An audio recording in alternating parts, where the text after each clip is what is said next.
Okay, we're back with another example, anti-differentiation with partial fractions. Just a quick note, you see the last example and in this example we have indefinite integrals. There's no bounds, it's not a definite integral. These problems actually will work with definite integrals. You can put bounds on these. It does take a little bit more time because you're plugging in and technically plugging in numbers that are ultimately going to be plugged in to a natural log, so your answer is going to be rather messy involving natural logs. Quite often you'll just see the problem without the bounds, but it can be done. You just, after you do the antiderivative, you just would perform the fundamental theorem of calculus as opposed to just putting a plus c at the end. We're going to stick with another one of the indefinite integrals.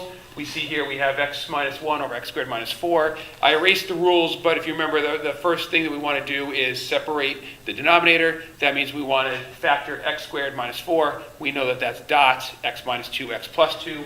So let's go ahead and do that. Antiderivative, x minus 1 over x squared, x plus 2 times x minus 2 dx. And we're going to break this up. Remember, we're going to say, okay, this is equal to the integral of a times the first, a over the first binomial plus b over the second binomial.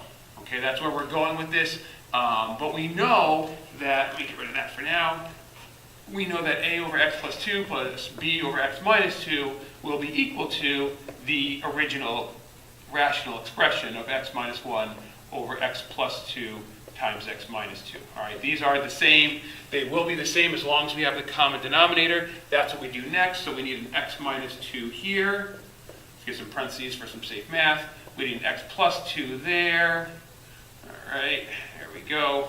And if we bring in an x minus 2 into this denominator, we need an x minus 2 up in the numerator, and over here we'll need an x plus 2 next to the b, and now we are set to go. So again, what I did, separated a over the first part, b over the second part, plus sign in the middle, and then get the common denominator. So you're adding you're bringing the remaining part of the denominator in, and it goes into the numerator as well.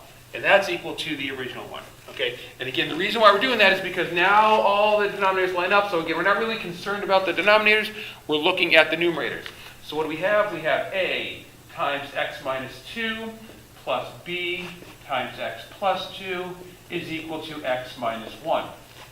Okay, and if we can figure out what a and b are, then it goes back, we're allowed to punch in those numbers, and we'll be able to take our antiderivatives. Okay, so remember, this is where we need to choose wisely. We need to choose a pair of values for x, which will annihilate first a and then b, or vice versa. And you're looking at this, you're saying, well, we obviously want x to be equal to 2 to get rid of a. We want x to be equal to negative 2 to get rid of b. All right, so let's take a look at those two hypothetical situations. So if x equals 2, then what we have here is a times 2 minus 2 is 0, plus b times 2 plus 2 is 4, and that's equal to x minus 1, x is 2, so 2 minus 1, 2 minus 1 is 1.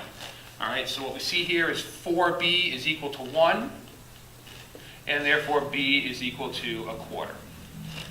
All right, and now we have, oops, there's a capital B there. Whoop, there we go. Okay, so we've figured out the value of b. Now we need to figure out the value of a. That means we need to annihilate b, which means we need x to be equal to negative 2. So again, this has to be true for all values of x. We're just picking two values which help us out. So if x equals negative 2, all right, then we have a times negative 2 minus 2 more is negative 4, plus negative 2 plus 2, we know that's going to go to 0, so b times 0, and that's equal to 1, so negative 4a is equal to 1, and therefore a is equal to negative 1 quarter. Okay? And just a quick note, if you happen to put the x plus 2 here originally and the x minus 2 there originally, then what would end up happening is you would get b would be equal to negative 1/4 and a would be equal to positive 1/4. Ultimately, it doesn't matter because you're going to end up with two separate natural log terms, and they're going to be connected by plus, or addition, which is commutative, so it doesn't matter which one you put the A over and which one you put the B over. If your neighbor does the opposite of what you do, you're still going to end up with the same answer. Okay, but remember, ultimately, we're not done yet. We figured out what A and B are, but we have not actually even done the antiderivative. Let's set it up so that we can do the antiderivative. All right, so remember we had, where are we going to go? Can I fit over here? Yeah, I can fit over there. Okay, so I've got the antiderivative, and it's, remember it was A over x plus 2. I'm going to separate them right now. And then B over x minus 2. Am I still on the screen of my dx? I am. Good. Okay, so I know that A is equal to negative 1/4, and I'm just, because it's a coefficient, I'm just going to move it right out in front of the integral. So we have negative 1/4. Okay, again, that's my A, so it's technically it's up here, but I'm moving it out because it's a coefficient. Okay, so negative 1/4, antiderivative 1 over x plus 2 dx, plus. And now B, and again, B we said was 1/4, so technically it's right there where the B is, but it's a coefficient, all right? It's 1/4 divided by an x term, 1/4 is up in the numerator, it's a coefficient. So we're going to take that coefficient, we're going to move that one out front as well. We have 1/4 antiderivative 1 over x minus 2 dx. Okay, so we have two, I know it's a little small, and I apologize for that, but we have two integrands here, which we can find using our basic rules. We could not do it up here. If u was equal to x squared minus 4, du would be equal to 2x. We could put a 2 in there, but it does not account for the negative 1, so we could not do the whole u du situation. We can't do substitution.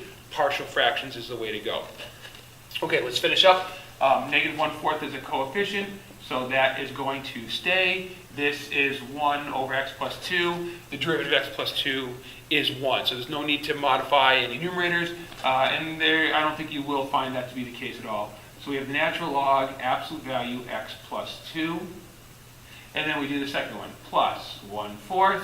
And this is antiderivative will be natural log, absolute value, x minus 2. And of course, we need our plus c at the very end. I wrote that right on the white, on the line where that shows from the light. I apologize. Let me write that one more time, just so it's easier to be seen. Get it off of the glare there. So what I wrote up here, if you could not see, was negative 1/4, and then natural log, absolute value, x plus 2, plus 1/4, natural log, absolute value, x minus 2, plus c.